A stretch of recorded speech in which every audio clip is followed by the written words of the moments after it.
worst thing is as well, like you think, oh, that's all cool for camera, it won't scare me. You're just sitting there thinking, oh my God. Hi everyone, we're over at QS Tuning in Haywards Heath. I'm with Alex, who's going to be looking after my RS6 today. So yeah, if you could tell me a little bit about what your plans are. Yeah, so nice to meet you, Ben. Ben's bought his Ultra Blue RS68 in for our entry level stage 2 package. So that's catless downpipes, ITG air filter, and you've also gone for the spark plug upgrade.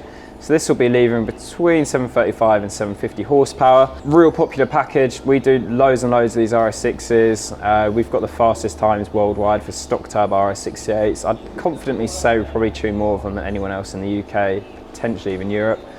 So you're at the right place. Now, I must admit, I was drawn to the fact that obviously having an RS6 yourself, yeah, you've obviously invested in that as a personal vehicle. So if you can trust your own car, yeah, and like I was saying to you earlier, doing. like we've had that nearly 18 months now. Like, I can't believe how quick that time's flown by. Done like tons of development on that, not only software, hardware upgrades for various companies as well. Like it was the first one with the Venturi intake, first one like the CSF intercoolers, plug upgrade testing, coil pack testing.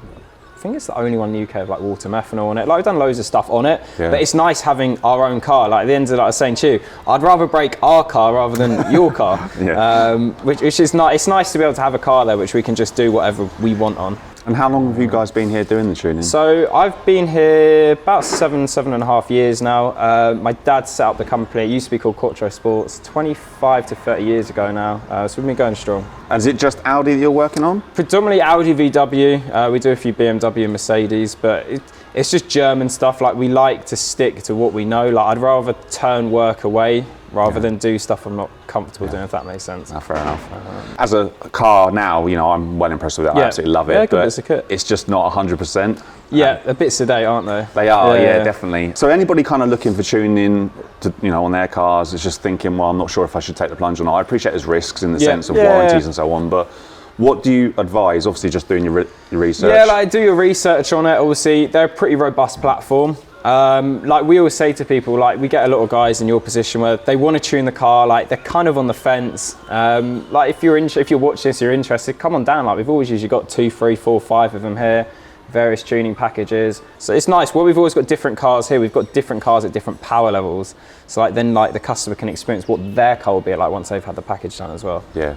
Okay, so first dyno run, completely stock, nothing's been done whatsoever. Yeah, just 99 Ron fuel you're on, aren't you? Yep. Yeah. Got a full tank there ready to go. Cool, perfect. So yeah, I guess really if we do the dyno and then we'll speak about the dyno afterwards. Yeah, we'll go ahead, we'll run the car now. Like, the car's already all up to temperature. You've driven quite a while to get here anyway, so the cars are warm. In case you get the car all set up in the dyno, car's all strapped in, all in a happy position. So now it's just be a case setting the RPM load up on the dyno. Then we run these in 5th gear, so we'll probably do like 2 or 3 hits. Make sure the car's all fit and healthy. We'll then catch up. We'll unstrap the car, get it in the shop, get the other car in, and then go from there. You've got a nice long wait. So we just ran Ben's RS6 C8 stock. A little bit lower in horsepower, but like we were saying earlier, you've driven quite a long way. The car literally came straight in. Intake air temperatures are high. It's doing everything it should be doing, it's just hot. Makes 573.8 horsepower, so 574 horsepower and 760 newton meters of torque. Horsepower is about 10-15 lower than most other cars, but the torque's pretty much bang on for what you always usually see. You can see torque is the orange curve there, and horsepower is the red curve there. It's basically how they feel on the road. You get to about 5,000 RPM and they just fall off the planet over there. They just lose that horsepower. Obviously, it's a heavy car with not a lot of horsepower, which is kind of why they feel a bit lazy on the road. Yeah, it's basically doing everything that it should be doing for a stock car. Obviously, it's only done 1,000 miles anyway, so it's like box fresh. So by looking at this then, when Audi traditionally just obviously send it out on the line, like, is this kind of what you expect to see? Is that I mean, normal? it's like I said to you, it is a little bit lower. I've had a few others in the 570s. Most of them are usually like 580 to 590, looking back through the graphs. But they all vary. Obviously, there's always variables on a dyno. Like, I see a dyno as a tuning tool. You should always take everything a dyno says with a pinch of salt. Like, everyone always says ours reads low. You might take this on another dyno, it might make 5 85, 90 horsepower, for example. Okay. Like we've had customers who are like stage 2 cars, take it to other dynos, make like 30 horsepower more than our dyno, for example. Right. Like everyone's dyno is different. At the end of the day, I trust our dyno. Everyone says it may be a little low, but I'm happy with the numbers I see on here. So the work that you're going to be doing with your tune, would we see anything substantially different in the way of so the obviously curves? you're going to have a load more peak horsepower and a load more peak torque. Torque curves a lot flatter on it as well towards the end, as is the horsepower. So what we can do is once we're done on the tuning, we can overlay the graphs as well, so we can really sort of show people where the gains are. Okay. So when we're talking 0 to 60 times, obviously from stock, I think Audi sort of state what, 3.6? I'm not actually sure, to be honest with you. I never actually dragged ours stock 0 to 60. It's 3.6 to 3.8 probably sounds about right. But obviously the thing with 0 to 60 is I'm not a great fan of measuring 0 to 60 because there's so many variables. You can literally 0 to 60 10, 15 times in a car like this, because the thing is with these, when they're tuned, like you're best off not using the launch control, because you use the launch control and it'll just spin all the tyres up. 100 to 260 to 130 is essentially the way of telling what power a car is. That's where it really counts. Stock our car is doing like 9.4, 9.5. We're now doing it at 5.44. So we shaved 4 seconds off the 100 to 200, which is... That's a huge amount. Yeah, well, I mean, half a second in terms of a race, the car would be like 2 car lengths ahead of you type of thing. So you can imagine the difference between a stock car and a tune car. Yeah. We should lighten them up one day for a video. It'll be quite entertaining. Yeah, definitely. Okay, so we're now unstrapping the car. It's going to go into the workshop. The spark plugs are going to be the first thing we do because the existing downpipes are going to be extremely hot, so they're going to need a couple of hours to cool down. And yeah, I'm told the mechanics don't want burnt fingers.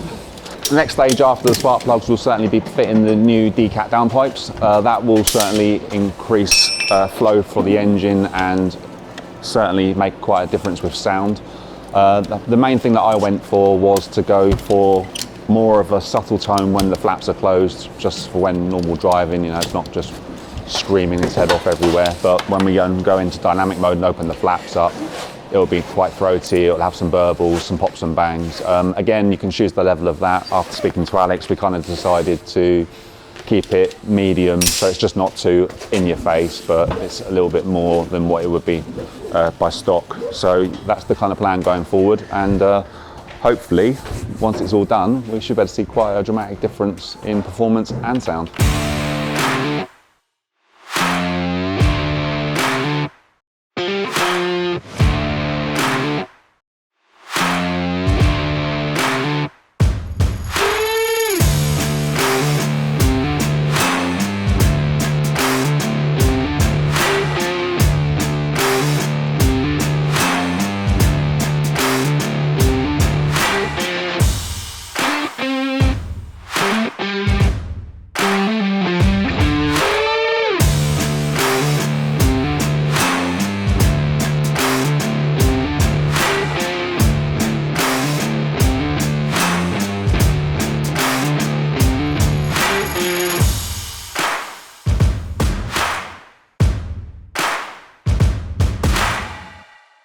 Right, so now we've got one of your original downpipes and then one of the aftermarket Miltech downpipes. So key differences are Ben opted for a catless downpipe, so there's no cat there, no OPF there, completely hollow all the way through, all thermo coated so nothing melts under the bonnet. Factory downpipe, so this is a cat and an OPF unit all in one. So there you've got the catalytic converter, it's still quite hot so I'm trying to burn my hands. And then in there you've got the OPF oxygen particulate filter. There you've got one for either bank where it's a V8, one coming off, so he's bolted straight onto the turbo on a V-band. So essentially he goes like that and then studs onto the original link pipe. So he's removed, he now mates onto the turbo, and then there's a sleeve which then sleeves onto there, clamps onto there, which is then studded, which then goes into the original link pipe. Under the bonnet, by the time that's had a few heat cycles on it, it goes the goldy sort of colour and looks completely OEM. That's interesting. So obviously off camera we mentioned about people obviously loving pops and bangs and so on. Now one of my questions certainly was at the time, does that have any sort of detrimental effect to the car whatsoever? And you clearly said no. So obviously with a D-cat, absolutely fine. But with a cat, I'm guessing... It's a big no-no, especially on a cat and an OPF. So part of the issue you'll have is you'll have higher EGTs and you'll have higher back pressure build-up on the cylinder heads. Essentially those pop and bang aren't going to be able to escape. Either you'll end up with engine damage or you'll blow up the cat and the OPF. you'll have cat and OPF issues. We've actually had stock cars in already with OPF issues. That R8 out the front there is a 2021 car. That came in 1,400 miles with an OPF system below threshold fault. So the OPFs do fail on these cars anyway. So one other very boring question, but I'm sure people would be interested, is obviously with the legalities, can't speak, put my teeth back in, the legalities of having a DCAT, obviously that's going to be a big no-no. Well, you're only using the car for off-road use only, so of course. It's fine. But obviously from an MOT point of view as well, you're obviously going to have a lot more problem with emissions checks and passes. Yeah, you wouldn't get an MOT with a catless downpipe. They are like for motorsport off-road use only. Yeah. And then back to the original tuning, when you're tuning for this, I'm guessing you then have to cut out certain features or correct, yeah. sensors. So obviously you're removing the OPF and you're removing the cats. There's a fair bit of tuning in there as well, yeah. So earlier on you touched on the fact that if we wanted to return this to stock, you could do a base copy of the ECU right now. Yeah, so essentially we use CMD, so we can just flash it back to stock at any point. Okay. Excuse me. But on your car, we can do a backup bench read as well, so it's exactly what was in there in the first place. So it'd just be a matter of literally putting this back on. Yeah, just flashing it. If it's a case of just selling car, flash it back to stock. If it was potentially a warranty issue, we'd then bench it back to stock. So then it is the original file back in there, not something exported from a server. Okay.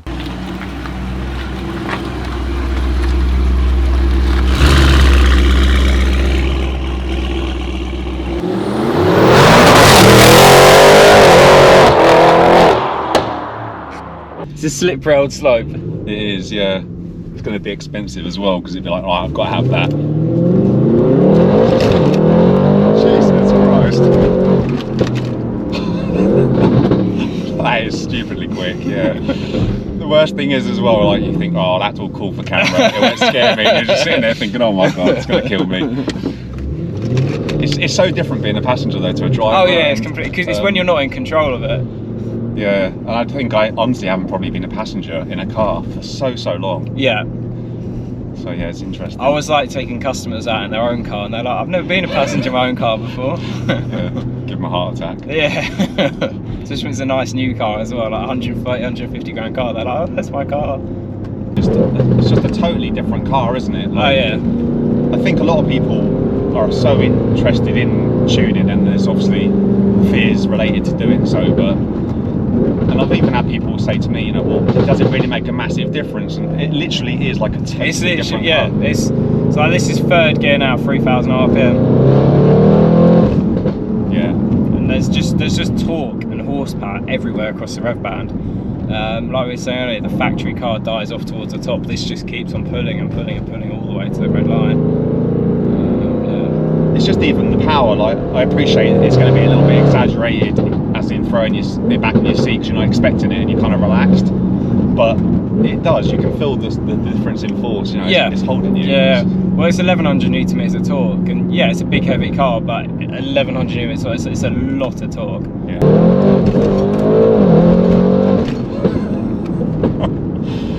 Yeah, and I guess from my point of view, obviously not still trying to understand it all, you know, like when you did the initial dyno and you showed the initial readings and you said that actually mine was a little bit lower than others in comparison, does that then have a knock-on effect to what the upper figure would be? We'll find out in a bit. I mean, it's only 10 horsepower, so all we can do now is just log it and see what it's doing, really. Like the logs stock was all doing what a stock car should be doing.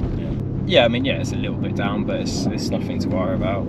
I think the problem with tuning cars, and this is just my opinion, like it's fantastic, but eventually there's going to be a level where you kind of get used to it at the standard it is, and then obviously you're then chasing the gains. Yeah, correct. I mean, the thing is, like, no matter how much power you have, you'll always get used to it. You can have a 1,000, 1,500 horsepower car. Once you've driven it for a month, you kind of become a bit numb to it. Yeah. I mean, you've got over 800 horsepower and a 2-ton family estate car. I mean, you can literally have the whole family in the back and go and race Ferraris and Lamborghinis and Porsches and beat them. I mean, like, what more realistically do you want from a car? Do you get what I mean? It does everything I'd ever want a car to do. These things do it. And that's the appeal for me, you know, at the end of the day. They look good as well, don't they? Certainly. But the appeal for me is it's a sensible car if you want it to be. But at the same time, when you're on your own, you want to have a bit of fun, you can do. Yeah, and it does make you smile. And they for an Audi, they actually handle really well, which I think surprises a lot of people. Obviously, we didn't go crazy, and we still went down some country lanes in it, and it does handle really nicely.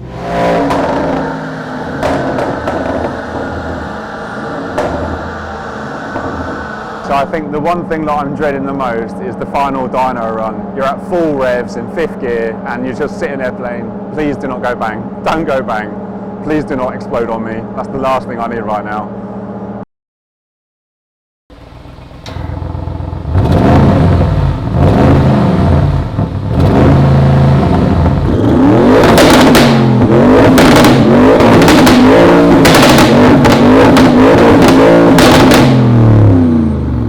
Right, okay, so we're completely finished now. Yep, finished up for the day. So let's have a look at the figures. So we got 751.6 horsepower, so 752 horsepower, 1,013 newton meters of torque.